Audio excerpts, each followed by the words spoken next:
friends, it's me Faith. Today I'm going to recommend this survival kit. My brother got it from the Dallas Aquarium. I added my name here.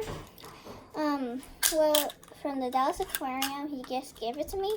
And look, it's, you can look, it's for bird watching. Ooh, interesting.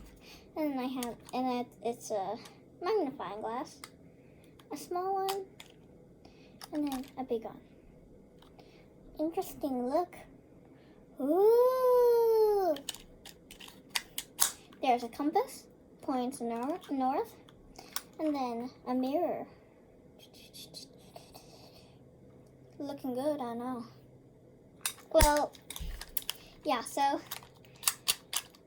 it's a lot of things.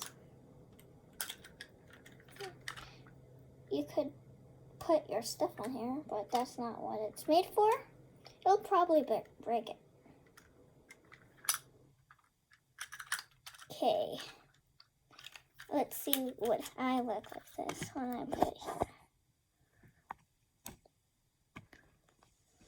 Interesting. Very interesting. Try to find me.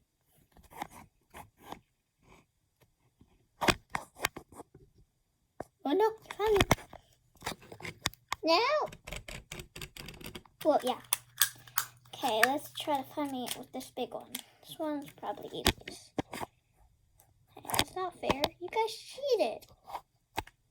Well, if you like this video, please give it a thumbs up, subscribe, and ring the bell below. Bye!